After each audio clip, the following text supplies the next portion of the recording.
కళ్ళు దొబ్బాయా ఆర్ కళ్ళు మింగాయా? సిగ్గు శరం లేదు హిందువులందరికీ. Shame on bloody Hindus.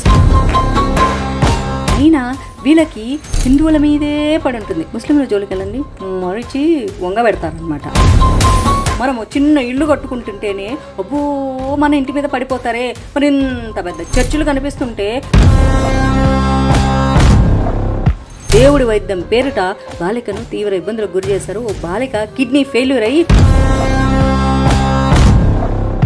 ఈ మిషనరీ పెద్ద ఎత్తున హిందువులనే మత మార్పిడి చేస్తోందబ్బా. క్రిటికల్ కండిషన్ లో ఉన్న చిన్న పాపని ఆ దంపతులు హాస్టల్ దగ్గరికి తీసుకెళ్లారు. బాలిక నడిచిందని చెప్పేసి వ్యాధి నయమైపోయిందని చెప్పేసి అనుకున్నారు. దీన్ని వీడియో తీసి తమ వెబ్సైట్ లో పోస్ట్ కూడా చేశారబ్బా. నమస్తే, welcome to Om voice of Madhavilatha. Voice of Madhavilatha అంటే మీ అందరికీ తెలిసి నా ఒకదాని వాయిస్ కాదు, చాలా మంది జాతీయవాదుల వాయిస్. నేను పెట్టిన వీడియోస్ మీకు అర్జెంటుగా వచ్చేసేయాలంటే మీరు సబ్స్క్రైబ్ చేసుకోవాలి. ఇదే మీరు నాకు ఇచ్చే పెద్ద పెద్ద సపోర్ట్ అనమాట. అప్పుడే నేను బోల్డ్ అని ఇంట్రెస్టింగ్ టాపిక్స్ మీ ముందుకు తీసుకురావడానికి నాకు కూడా చాలా ఇంట్రెస్ట్ వస్తుంది. ఇప్పుడైతే ఇది కొంచెం లేట్ అయింది కానీ బట్ స్టిల్ ఈ విషయం గురించి నాకు మాట్లాడాలని అనిపించింది.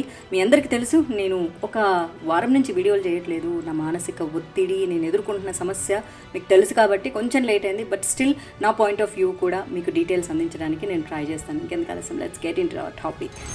మన గుంటూరు జిల్లా పెదకాకాని మండలంలో నంబూర్లో ఉన్న కల్వరీ చర్చిని కూల్చేయాలని చెప్పేసి ఏపీ ప్రభుత్వం అయితే సంచలనంగా ఆదేశాలు జారీ చేసింది. దేవుడి పేరుతో అక్కడ చట్ట విరుద్ధమైన కార్యకలాపాలు జరుగుతున్నాయని, దాని కారణంగా ఈ కట్టడాన్ని కూల్చేయాలని ఏపీ మైనారిటీ సంక్షేమ శాఖ ఉత్తర్వులు జారీ చేసింది. దీంతో క్రైస్తవ మిషనరీలకు పెద్ద షాక్ అయితే తగిలిందబ్బా. ఈ చర్చిని కూల్చడానికి దీనికి ఎటువంటి అనుమతులు లేకపోవడమే ప్రధాన కారణం. అనుమతులు చాలా ఇంపార్టెంట్ కదా. పంచాయతీరాజ్, రెవెన్యూ, పోలీసులు, కాలుష్య నియంత్రణ మండలి నుంచి ఈ చర్చి నిర్మాణానికి అసలు ఎలాంటి పర్మిషన్లు కూడా తీసుకోలేదంట. ఓ వ్యక్తి ప్రధానమంత్రి కార్యాలయానికి ఈ విషయం గురించి ఫిర్యాదు చేశాడు. దీనిపై ప్రధానమంత్రి కార్యాలయం ఏపీ ప్రభుత్వాన్ని అయితే వివరణ కోరింది. మొత్తం పరిశీలించిన తర్వాత ఈ చర్చ్ కన్స్ట్రక్షన్ కి ఎటువంటి అనుమతులు లేవని చెప్పేసి నిర్ధారించింది. ఇలాంటివి ఎన్నున్నాయో దీంతో ఈ చర్చిని కూల్చేయాలని ఆదేశాలు అయితే జారీ చేసింది. కల్వరీ చర్చ్ పేరిట డాక్టర్ సతీష్ కుమార్ పెద్ద ఎత్తున చర్చిలు అయితే చాలా కట్టేశాడు. లక్షలాది మంది ప్రజలు హాజరయ్యేందుకు వీలుగా ఈ చర్చిల నిర్మాణాలు కూడా జరుగుతున్నాయి. ఒక్క హైదరాబాద్ లో ఉన్న కల్వరీ చర్చిలోనే లక్షలాది మంది ఒకేసారి ప్రార్థన చేసుకునేందుకు వీలుగా చాలా పెద్ద చర్చిని నిర్మించారు. దీంతో పాటు 2 రాష్ట్రాల్లో అనేక చోట్ల భారీ భారీ చర్చిలను కూడా కట్టేశారు. ప్రస్తుతం కూల్చివేతకు ఆదేశించిన నంబూరు చర్చి కూడా 20,000 మంది సామర్థ్యంతో నిర్మించిందని చెప్పేసి తెలుస్తోంది. అయితే వీటికి తోడు రాష్ట్ర వ్యాప్తంగా డిజిటల్ చర్చిలను కూడా నిర్వహిస్తున్నారు. అబ్బో, ఈ చర్చిల ద్వారా డాక్టర్ సతీష్ కుమార్ భారీ మొత్తంలో డబ్బునైతే బాగా దండుకుంటున్నాడు. దశం భాగం పేరుట, దేవుడి తైలాల పేరుట, ఖర్చీఫ్ల పేరుట, అబ్బో పుస్తకాలు, స్టాల్స్, ఇంకా ఎన్నెన్నో, ఇంకా మస్తు మస్తు పైసలు వస్తున్నాయి. అయితే వెరీ అన్ఫార్చునేట్ ఏంటంటే ఇప్పటి వరకు సరైన లెక్క లేవని తెలుస్తుంది. కేవలం చర్చికి వచ్చిన వాళ్ళ నుంచే కాకుండా విదేశీ నిధులు కూడా బాగా వస్తాయి. మనందరికి కూడా తెలుసు కదా, ఫారిన్ ఫండ్స్ బాగా వస్తాయి భారతదేశంలో క్రిస్టియానిటీ పెంచడానికని. కల్వరీ టెంపుల్ కి యూకేకి చెందిన క్రిస్టియన్ విజన్ సంస్థ నిధులు బాగా ఇస్తోంది. 2020లో ఆ సంస్థ నుంచి 74,467 యూరోలు నిధులు పొందితే 2021లో 7 లక్షల యూరోల్ని కల్వరీ చర్చ్ పొందింది. దీనమ్మ ఇంత డబ్బా! ఇక మతం మార్చరు. యాడుంది మతము, యాడున్నాడు దేవుడు, కేవలం డబ్బే డబ్బు. వెళ్ళిపోయే వాళ్ళందరూ ఎరి పుష్పాలు అంతే.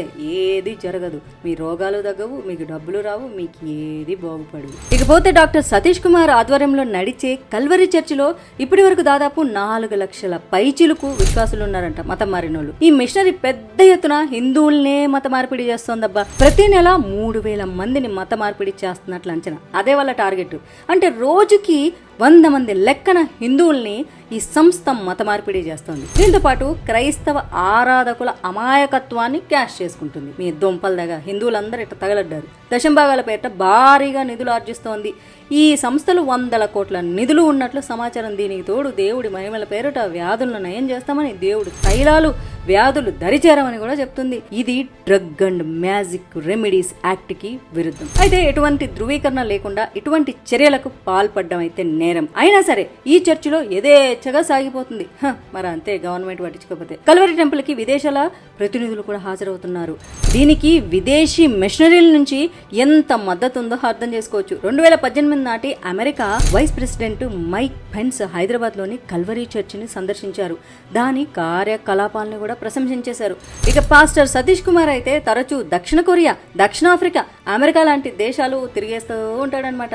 సతీష్ కుమార్ మరింత ఎక్కువ మందిని మత మార్పిడి చేయాలనే ఉద్దేశంతో 2 తెలుగు రాష్ట్రాల్లో అక్రమంగా చర్చిలను కూడా కట్టేశాడనమాట. మరో దశాబ్దంలోపు దేశవ్యాప్తంగా 40 మెగా చర్చిలను నిర్మించాలని సతీష్ లక్ష్యంగా కూడా పెట్టుకున్నాడు. దీన్ని బట్టి పెద్ద ఎత్తున హిందువులను మత మార్పిడి చేయాలని అనుకుంటున్నారు. ఓన్లీ హిందువులే సుమి, ఇంకెవరు కాదు. ఇటువంటి మెగా చర్చిలకు ప్రభుత్వం నుంచి అంత సులువుగా అనుమతులు అయితే దొరకవు. అందుకే అనుమతులు తీసుకోకుండా చర్చిలను కడుతున్నారు. పాపం ఆ చుట్టుపక్కల అధికారులు గుడ్లు అప్పగిచ్చి ఫ్రీగా చూస్తున్నారు లంచాలు తీసుకొని. లేకపోతే ఎట్టగడతారు? మనము చిన్న ఇల్లు కట్టుకుంటుంటేనే అబ్బో మన ఇంటి మీద పడిపోతారే, మరి ఇంత పెద్ద చర్చిలు కనిపిస్తుంటే ఆ ప్రభుత్వ అధికారులకు కళ్ళు దొబ్బాయా, ఆ కళ్ళు మింగాయా అని అనాలన్నా సంస్కారవంతమైన భాష నేను వాడాలి కాబట్టి కళ్ళు మూసుకుపోయాయి అన్నం తప్ప నేనేమీ చేయలేను. అయితే ఇలాంటి చర్చిలను కట్టడం వల్ల స్థానికులకు అయితే ఇబ్బందిగా మారుతుంది. భారీగా శబ్ద కాలుష్యం, ట్రాఫిక్ జామ్ వంటి సమస్యలు ఏర్పడుతున్నాయి. హైదరాబాద్ లో హఫీజ్పేటలో ఇలాంటి వివాదమే కొనసాగింది. ఇది కాస్త హైకోర్టుకు చేరింది. ఇట్లే కోర్టులో వేసేయాలబ్బా. ఈ వివాదాన్ని విచారించిన తెలంగాణ హైకోర్టు 2024 ఏప్రిల్లో ఆ కట్టడం అక్రమమని, దానిపై ఎటువంటి చర్యలు తీసుకోవాలన్న జిహెచ్ఎంసీకి పూర్తి అధికారాలు ఇచ్చేస్తున్నామని తెలిపేసింది. అదేవిధంగా ప్రస్తుతం నంబూరులో నిర్మించిన చర్చికి కూడా అనుమతులు లేకపోవడంతో దీన్ని కూల్చేయాలని ఏపీ ప్రభుత్వం ఆదేశించింది. అదేదో హైడ్రాలో వన్డేలో కూల్చినట్టు ఇట్లాంటి వాటిని కూల్చేయచ్చు కదా వెంటనే. ఇటువంటి చర్చిలపై ప్రభుత్వాలు దృష్టి పెట్టాల్సిన అవసరం ఎంతనే ఉంది. ముఖ్యంగా చర్చిల్లో కొంతమంది పాస్టర్లు చట్టవిరుద్ధమైన కార్యకలాపాలకి పాల్పడుతున్నారు. 2024 జూలైలో ఇటువంటి చట్టవిరుద్ధమైన కార్యకలాపాలతో ఓ చిన్న పాప ప్రాణాలకే ప్రమాదంగా మారింది. రీసెంట్గా కూడా ఓ పాప చనిపోయింది. తెలంగాణలో బెల్లంపల్లిలో నిర్వహిస్తున్న Calvary ministries pastor R Praveen Kumar, Sharan దంపతులు దేవుడి వైద్యం పేరిట బాలికను తీవ్ర ఇబ్బందులకు గురి చేశారు. ఓ బాలిక కిడ్నీ ఫెయిల్యూర్ అయ్యి మనం చెప్పా కదా హైదరాబాద్లో నీలోఫర్ హాస్పిటల్లో చేరింది. క్రిటికల్ కండిషన్తో ఉండడం వల్ల ఐసీయూలో ఉంచారు వైద్యులు. కానీ ఈ పాస్టర్లు తాము ఎటువంటి వైద్యాన్నైనా నయం చేస్తామని, అదే జబ్బునైనా నయం చేస్తామని చెప్పడంతో తల్లిదండ్రులు వీళ్ళ మాటలు నమ్మి అక్కడికి తీసుకొచ్చారు చర్చికి. వైద్యులు ఎంత చెప్పినా వినలేదు. క్రిటికల్ కండిషన్లో ఉన్న చిన్న పాపని ఆ దంపతులు పాస్టర్ దగ్గరికి తీసుకెళ్లారు. బాలిక నడిచిందని చెప్పేసి, వ్యాధి నయమైపోయిందని చెప్పేసి అనుకున్నారు. దీన్ని వీడియో తీసి తమ వెబ్సైట్లో పోస్ట్ కూడా చేశారబ్బా. ఈ ఘటనను national commission for protection of child rights సీరియస్గా తీసుకుంది. దీనిపై పూర్తి దర్యాప్తు చేయాలని కలెక్టర్ను కూడా ఆదేశించింది. ఇదే పాస్టర్ దంపతులపై 2019లో మిరాకిల్ హీలింగ్ పేరిట ఓ వ్యక్తిని బలిగొన్నారు అనే ఆరోపణలు కేసు కూడా నమోదైంది. చర్చిల్లో మిరాకిల్ హీలింగ్ పేరిట ఇంత జరుగుతున్నా సరే ప్రభుత్వాలు పట్టించుకోవడం లేదు. దీనివల్ల అమాయక ప్రజలు ప్రాణాలైతే కోల్పోతున్నారు. ఇక అక్రమ కట్టడాల విషయానికి వస్తే ప్రభుత్వాల అండదండలతో ఇవి కూడా యథేచ్ఛగా కొనసాగుతున్నాయి. గుర్తుపెట్టుకోండి, ప్రభుత్వాల అండదండలతో, ప్రభుత్వం సపోర్ట్తో ఎటువంటి అనుమతులు లేకుండా నిర్మించేస్తున్నారు. వీటిపై సామాన్యులు పోరాడితే తప్ప ఏళ్ల తర్వాత గానీ పరిష్కారం జరగట్లేదు. సామాన్యులు పోరాడాలి ఖచ్చితంగా. ఇప్పటికైనా సరే ప్రభుత్వాలు చర్యలు తీసుకోవాలి. ఎక్కడెక్కడ అనుమతులు లేకుండా చర్చిల్ని నిర్మించారో మాక్సిమం అవే ఉంటాయిలే, వాటన్నింటినీ తొలగించాలి. కాకపోతే ఇవన్నీ ప్రభుత్వ అధికారుల అండదండలతోనే జరుగుతున్నాయి. యాజ్ ఐ సెడ్, మనం చిన్న ఇల్లు కట్టుకుంటేనో, షెల్టర్ వేసుకుంటేనో వచ్చేసి రచ్చ చేసేస్తారు. ఇంత పెద్ద పెద్ద కడుతూ ఉంటే కళ్ళు మింగాయా వాళ్ళకి. అందుకే ప్రజలే పట్టించుకోవాలి. ఎందుకంటే ప్రభుత్వాలు పట్టించుకోవు. వాళ్ళకి వస్తే ఓటు బ్యాంకింగ్ కదా, ఓటు బ్యాంకింగ్ పోతుందని. అయినా వీళ్ళకి హిందువుల మీదే పడి ఉంటుంది. ముస్లింల జోలికి వెళ్ళండి మరిచి వంగ పెడతారు అనమాట. అందుకే హిందువులనే మత మార్పిడి చేస్తారు. హిందువులు గొర్రెలు. నిజం చెప్తున్నాను కదా. హిందువులు ఇప్పుడు మేము మాట్లాడినామనుకో మమ్మల్ని మత ఉగ్రవాదులు, మేము సెక్యులరిజం బోషానం అంటారు. వీడికి కానీ దానికి కానీ రోగం వస్తే వెళ్ళిపోతారు. మీ రోగం వస్తే వెళ్ళాల్సిందే డాక్టర్ దగ్గరికి. మీకు మనోధైర్యం కావాలంటే దేవాలయానికి వెళ్ళండి, దేవుణ్ణి నమ్మండి, మీకు అంతా మంచి జరుగుతుంది. వాళ్ళేదో మిరాకిల్స్ చేస్తారు, వీళ్ళేదో ఇంకేదో ఎక్స్ట్రాడినరీ చేస్తారంటే బొచ్చు ఏమవ్వదు. మీ డబ్బులు పోతనే ఉంటాయి. అదేదో 10 రూపాయలు గుళ్ళో వేయడానికి ఏడుస్తారు. వందలు వేలు వచ్చేసి దశం భాగాల పేరుతో మింగేస్తారా? సిగ్గు శరం లేదు హిందువులందరికీ. వాళ్ళు చెప్పంగానే మాయ మాటలకు పడిపోతారు. మనకు అన్ని ఉత్తరకు కావాలి, అన్ని ఇట్లా మ్యాజిక్ చేస్తే తగ్గిపోవాలి. కష్టపడి పని చేసుకోవడం తెలియదు. కష్టపడి ఏదన్నా సరే డబ్బు సంపాదించుకొని రోగం వస్తే హాస్పిటల్కి పోవాలి. నీ కష్టం వస్తే నీ తెలివితో సాల్వ్ చేసుకోవాలి. ఎవడో వచ్చి ఏదో మిరాకిల్ చేస్తారంటే జరగదు. ఛీ, షేమ్ ఆన్ బ్లేడీ హిందూస్. అదనమాట. మనకి ఇలాంటి విషయాల్లో చాలా కోపం వస్తూ ఉంటుంది. అప్పుడప్పుడు ఫైరీ వీడియోలు చేస్తాను. ఇంతవరకు ఈ ఛానల్లో ఫైరీ వీడియోస్ ఎప్పుడూ చేయలేదు. మేబీ ఇంక నుంచి చేసే ప్రయత్నం చేస్తాను. నాకు కూడా ఇలాంటివి చేయడం అంటే చాలా ఇంట్రెస్టింగ్గా ఉంటుంది. సో ఈ విషయం పైన మీరు కూడా మీ కామెంట్స్ అయితే తెలియజేయండి. చెప్పాను కదా, సబ్స్క్రైబ్ చేసుకుంటే నా వీడియోలు మీకు వచ్చేస్తాయి. ఇంకా వరల్డ్ అన్ని విశేషాలు మీ ముందుకు తీసుకురావడానికి నాకు కూడా చాలా సపోర్ట్ దొరుకుతుంది అనమాట. సో మళ్ళీ ఒక మంచి వీడియోతో కలుసుకుందాము. అంతవరకు దేశం కోసం నేను సైతం.